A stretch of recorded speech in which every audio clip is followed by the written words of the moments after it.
welcome back to Peachy's World. Hello, Friends of Peachy. I am so glad everyone is joining me for my next video, and I'm super excited about this video because it's one that I've wanted to do for a long time, and as you guys could tell from the title, the name of that video is 10 Things I Wish I Knew Before Surgery.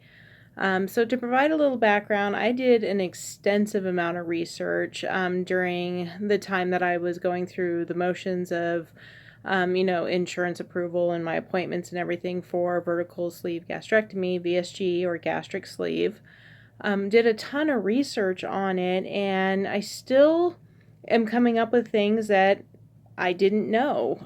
So that lets you know that there's a plethora of information out there. Of course, you can always ask your surgeon. I always recommend that as well.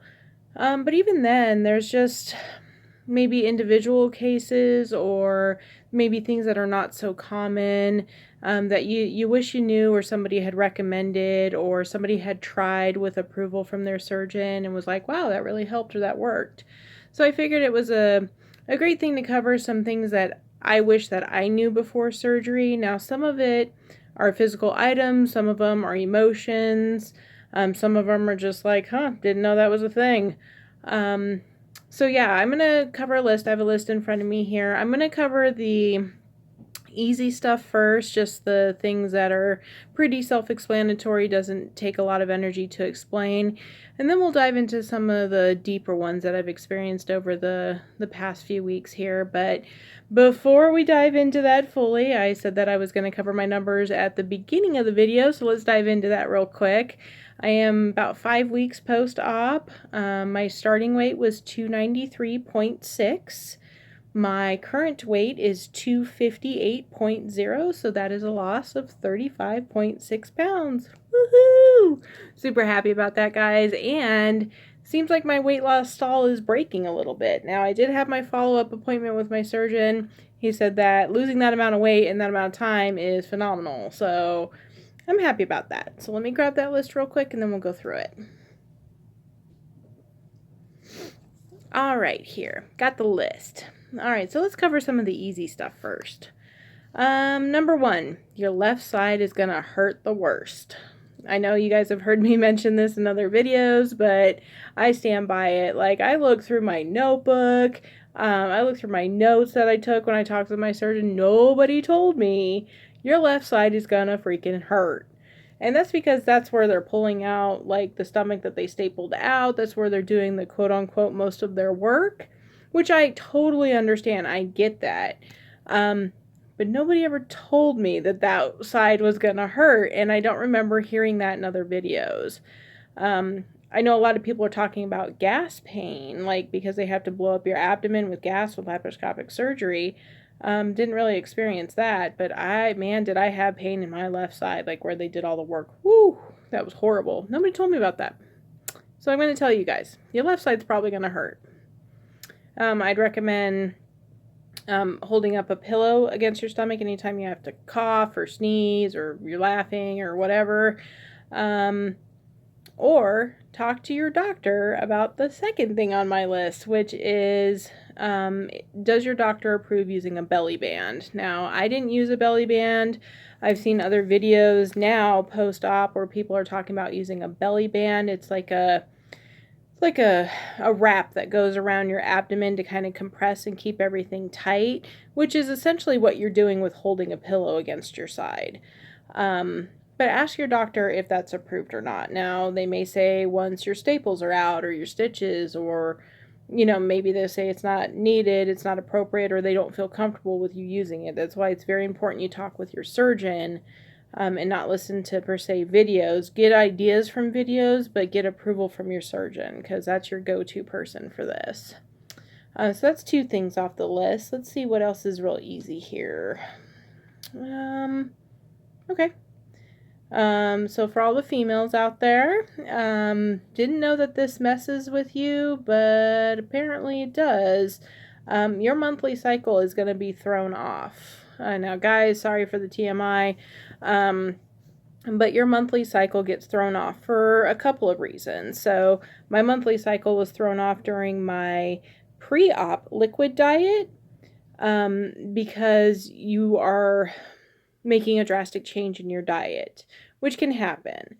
Now, in terms of post-op, because now it's messing with my cycle where it's extremely late, and it has to do with the amount of body fat and weight that I've dropped so quickly, which can cause your monthly cycle to be late. So I know I'm not pregnant. I know I'm not, there's not anything else going on. It's just, it's either a result of the nutritional changes that you've made and or the amount of body fat and weight that you've lost over a short amount of time. It can affect your cycle.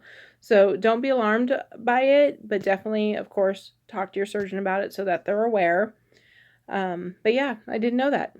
Didn't see any other videos about it, so I thought I'd mention it here. So ladies, watch out. Your cycle could be off a little bit.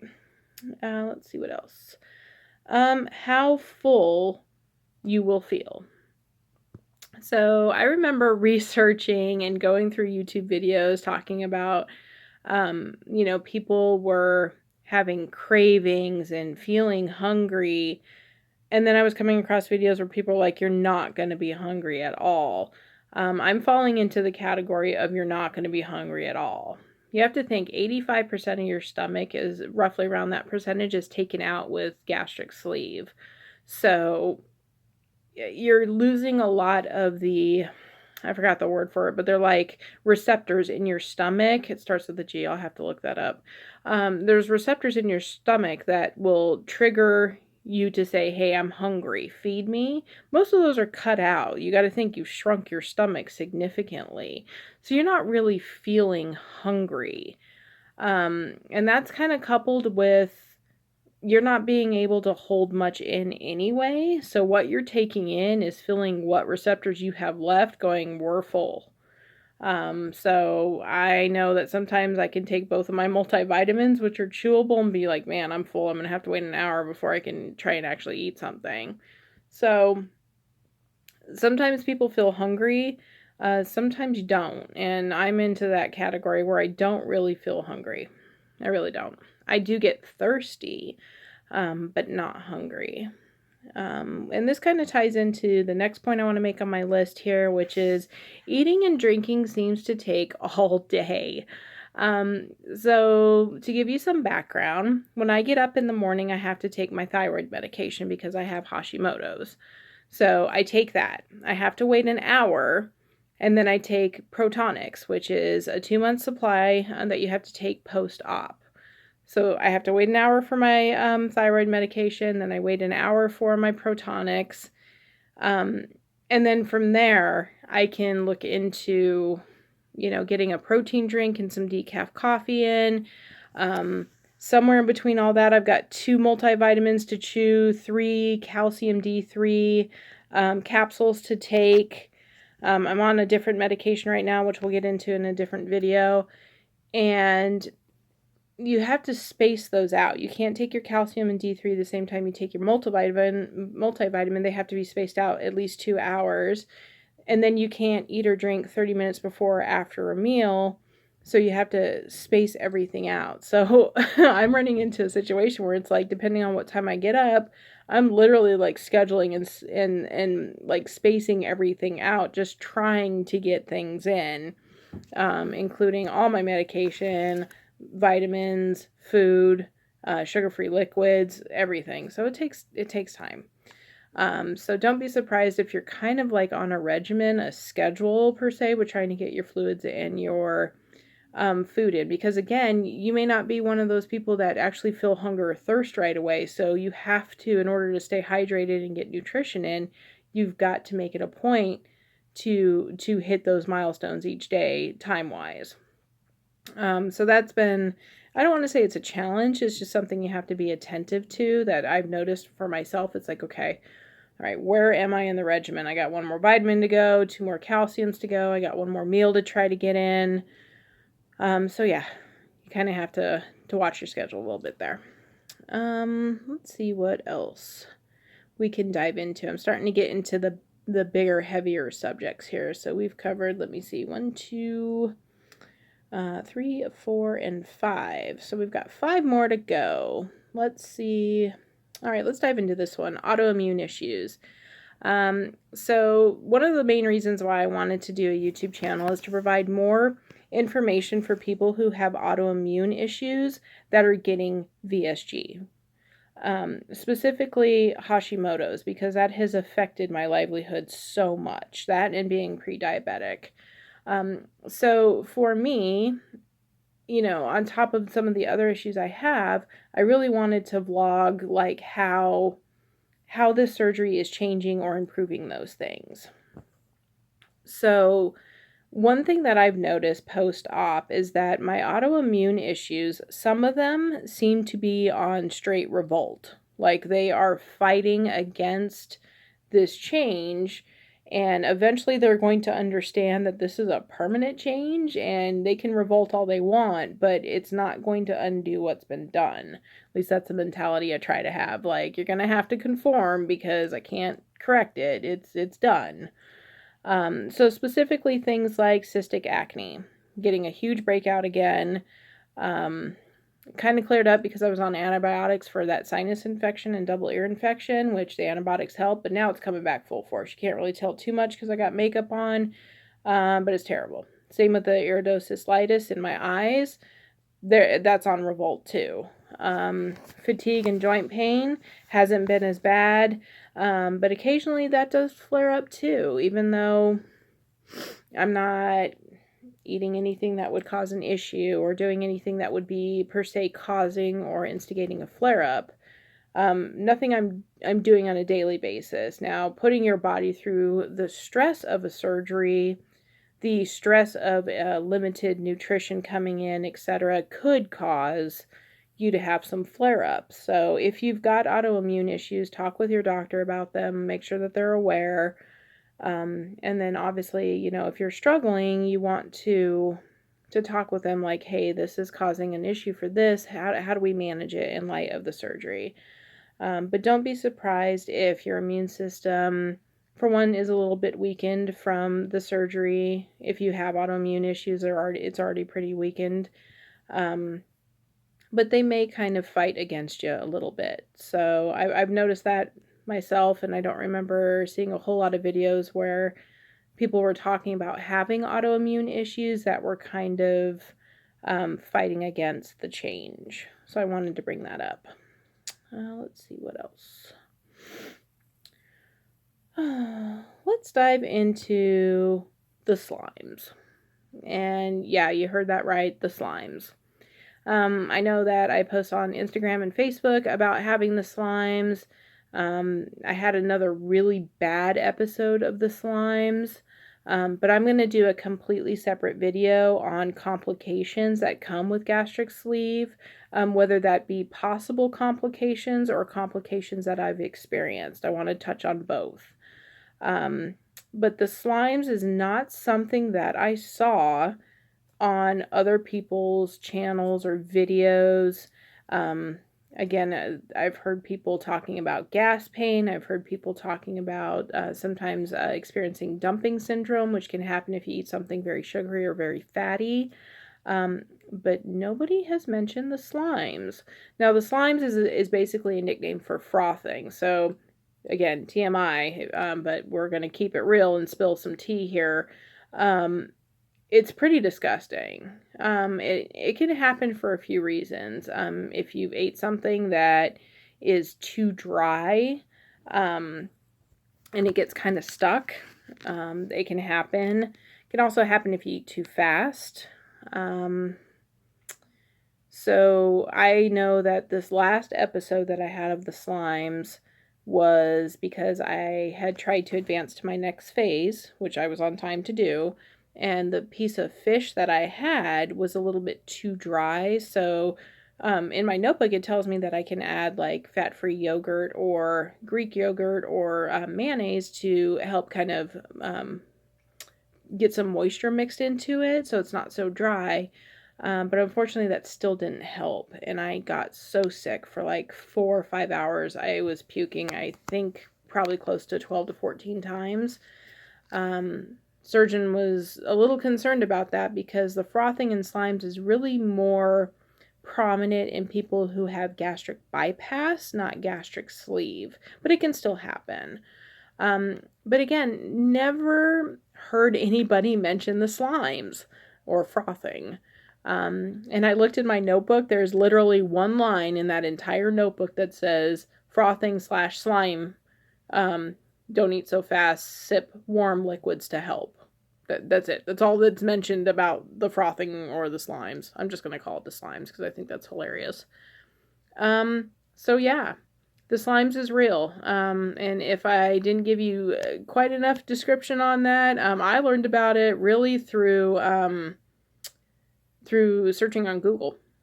So check out the slimes, vertical sleeve gastrectomy or gastric sleeve. You'll learn so much. It's crazy. So yeah, beware the slimes. Don't eat dry food. Don't eat too fast. It sucks so bad. But I will do, like I said, a whole video on possible complications versus, complications or just issues I've encountered. All right, let's get into the last two that I think are the biggest ones. And this is completely from my opinion, my experience. This is the only reason why I'm sharing it. Everybody will experience this differently. All right, so let's go ahead and talk about those last two items on the checklist. Now these two items on the checklist that are the last ones that I'm going to cover with you guys are obviously what I've experienced in my own personal journey. Everybody's journey is going to be different. Everybody's experience is going to be different. I just want to share what I have encountered on these two subjects, kind of how it's made me feel, and hopefully we can try to find some way to overcome it.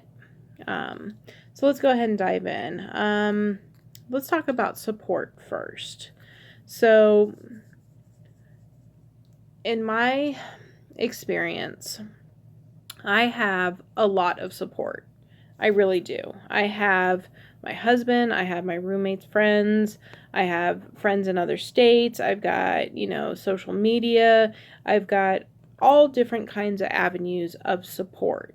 And that support has been great. That being said, sometimes you have to be your own cheerleader and advocate for how you need support. So, an example, somebody may say, that I'm supporting you, or they may do X, Y, and Z for you. And that's great. That's still showing support. But what if you need A, B, and C for support at that moment and they're giving you X, Y, and Z? So be your own advocate for support. Of course, be gentle about it because people are just trying to help you. But you need to voice how you need support. So that has been a challenge in some areas. Not because the people around me don't care or don't support me. They absolutely do, even over the phone or social media. But sometimes you have to voice what support you need. So an example, maybe at that moment you don't need to necessarily hear, I'm trying to think of an example, maybe not one that's happened with me. I'll try something different, keep it general here. Maybe you don't want somebody to bring you a glass of water. What you really need is a hug. Let's just throw that out there for an example. That person who's bringing you a glass of water is just trying to help you. They're trying to support you, etc. But maybe what you need at that moment is a comfort from them, is a hug from a friend or a loved one. Don't be afraid to ask for that. Voice that. You don't want that to build up inside and say, that entire time all I wanted was a hug and you didn't give me a hug. No, be your own advocate. Talk to people about the kind of support that you need. But do it in a loving, kind way, because people are going out of their way to support you, to be there for you. to try and talk with you, to be available. But sometimes you've got to be able to voice how you need that support.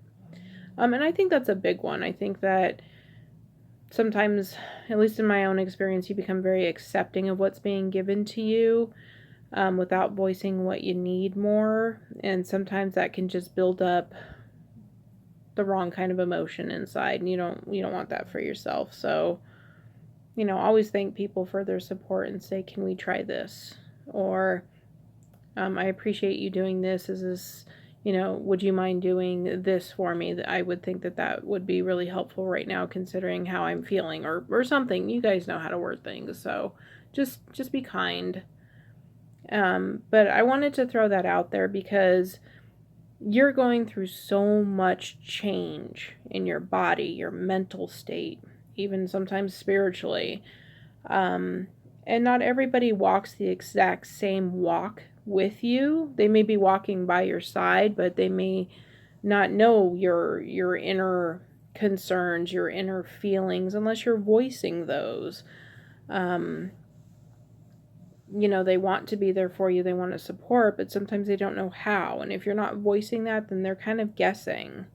They're throwing a clump of spaghetti at the wall to see what sticks, and that makes it frustrating for them to figure out how to support you, and then it makes it frustrating for you because you're not getting the support that you need to receive. So anyway, I don't want to beat a dead horse about that. Just, keep that in mind, that you need to be your own advocate for how you want to receive support, and, to thank people for supporting you, because they are going out of their way to help you and to be there for you as a friend or family member or loved one.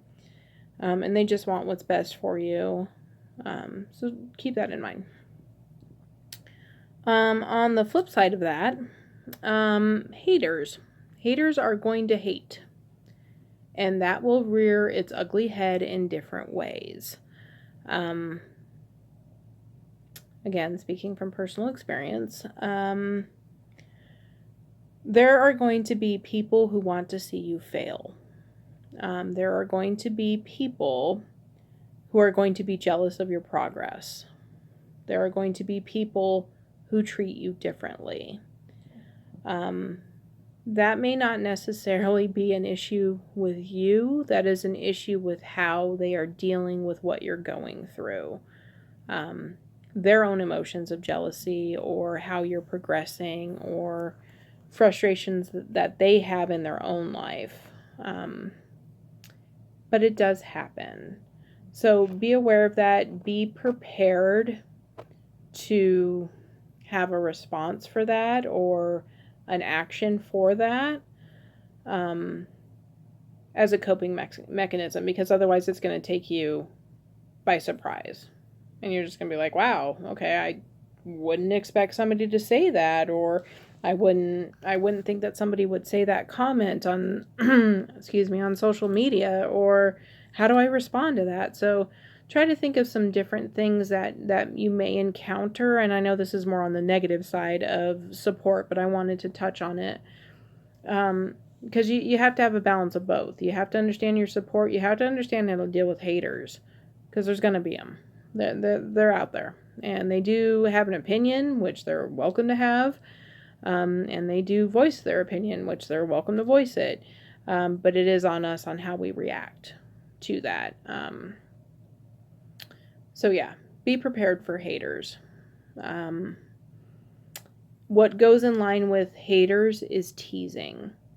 Now, I'd like to say, a pretty good sense of humor. So I can poke fun at myself pretty good and have a good laugh, and people will join in on that laugh. So an example, somebody would ask me, oh, hey, would you like something to eat? Just being courteous. Hey, would you like something? We're making this for dinner. And I'd be like, no, I just had to eat both of my multivitamins and I'm full.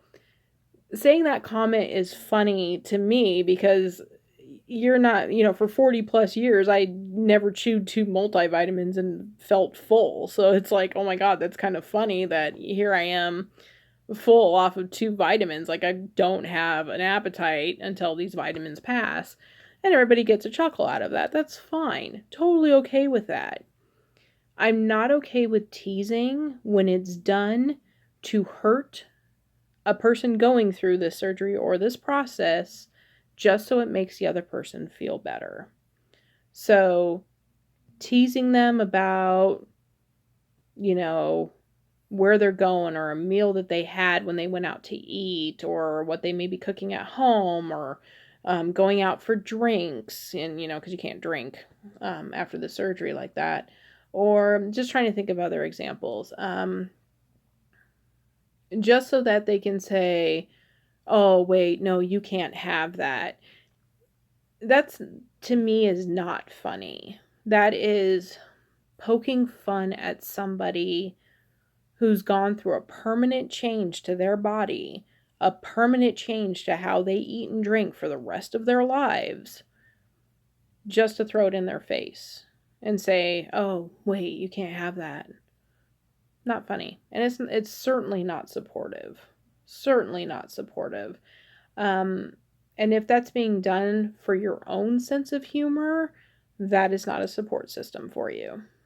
Sorry. Again, that's my personal opinion, but somebody who's going to quote unquote kick you while you're down just to get a laugh for themselves, not a friend. Whether that's their coping mechanism or not, hurting somebody on that level when it's somebody that you care for as a friend or a loved one, not okay. That's not how you treat people. So it's a situation where you have to be prepared for that, because sometimes it comes from areas you didn't think, or for someone you didn't think.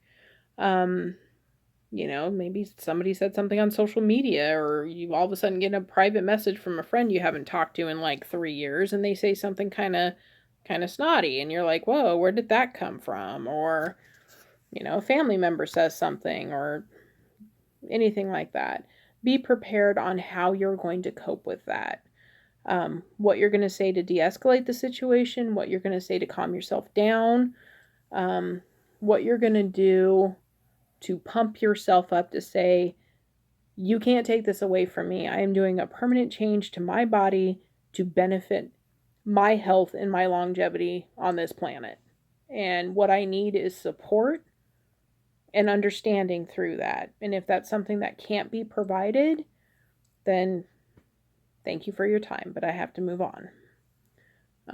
Because again, there's having fun and poking fun at situations when you're in the mood to have that sense of humor, and you can kind of laugh at yourself, which I think is healthy sometimes. I'm talking about the higher level of teasing. Not okay. So, don't want to beat a dead horse on that one either. But yeah, the support and haters thing is something that you're going to have to combat. And the earlier that you can get in there and have those important talks with your support system about what you need or what's not acceptable, the more that you prepare on how you're going to deal with that, and you have coping mechanisms to deal with that, how you're going to vent that frustration, how you're going to pick yourself right back up and not let somebody tear you down on something that you work so hard to achieve. You just got to be prepared for that. Now, someday in the future, I'd really like to expand on not letting somebody steal your joy, and teasing. That's going to be a video for later on, because some of the things that have been said to me during those teasing events, even though it's been months, will still bring me to tears, because it was so impactful and hurtful to hear that from somebody who's a family member that I'm not comfortable talking about it yet, which is a little bit hard. But just know that you need to understand where your support is and how to address your haters. So yeah, long story short, that is the 10 things that I wish I knew before surgery. So I wanted to throw that out there. I think that this, as more time goes on, there's going to be more things that I wish I knew before surgery coming up. So I think this is going to be a fluid, flexible type list. There's going to be some things where I'm like, hey, I never thought about that. Or maybe 4 months from now, I'm going to encounter something and be like, I don't see much information on this and nobody told me about it. I didn't see anything on it, so let's add it to the list. So I'm going to just keep a list kind of running here in the background, and we'll see if, what new things I get to add to it. As for the next video, I really want to dive into the complications. The complications that are possible, as well as just things that I've encountered or things I'm going through, just to give people a little bit more information about that. Oh, that's what I get for not counting on my list. Apparently there's one more. And you guys thought the video was done. So last one, let's dive into that one. Sorry guys, I'm a little spacey after that whole haters support rant. It really gets me going, gotta be honest there. So yeah, the last and final thing on my list, Hashimoto's and how that affects your digestive tract. Oh my God. This is going to be something, again, that's going to be on the next video with complications because it's what I faced in my pre-op diet. So let's dive into that one. So Hashimoto's automatically causes a slow metabolism because it affects your thyroid, and your thyroid controls your metabolism. So mine has slowed down so much in the past 5 years. It's been ridiculous. So I have a lot of issues with things like constipation, bloating, sorry TMI, but we keep it real here. So the digestion is very, very slow. Now, when I went on the pre-op diet, you're not taking in any fiber, which caused a complication for me. So I don't know if you guys remember when I was doing a video in the hotel and I was like, I just got out of the hospital, everything's okay. I had to go to the hospital because I was not able to go to the bathroom. And I know that that's embarrassing and I feel embarrassed talking about it, but people have to know. You've got to, in my opinion, please talk to your doctor if you've got Hashimoto's and a slow metabolism about adding fiber in your pre-op diet. Because otherwise you could face having to go to the emergency room, and that was not pleasant to get an impaction removed. It wasn't.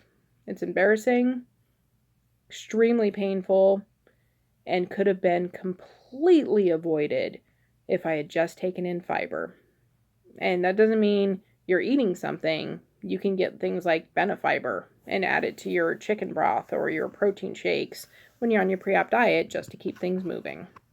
Because sometimes just staying hydrated, especially with people with autoimmune issues, doesn't mean it's going to keep moving. It could very much be, you don't have fiber, we're not going anywhere. And it didn't. And that can be extremely stressful. It can also be life-threatening if it gets to a certain point. So please talk to your doctor about adding fiber. Or if you're running into an issue very early on, talk to your doctor right away. Don't let it go. Learn from my mistakes. Don't let it go until you get to a point of almost no return. Thankfully, it didn't jeopardize my surgery. But you just need to be aware of that if you've got Hashimoto's. It can be a complication. So yeah. Looking over my list, I can assure you guys this time I've officially made it through all 10 things, not 9. Sorry. And yeah, so we're done with our list. And we're definitely going to be moving on to complications or things that I've encountered more in depth in my next video, which I think is going to be fun. But for now, I think we're going to call it good for this video. Please remember to like, subscribe, hit the bell for notifications. I do appreciate everybody's support in helping my channel build up. And thanks again for tuning into Peachy's World. You guys have a good one.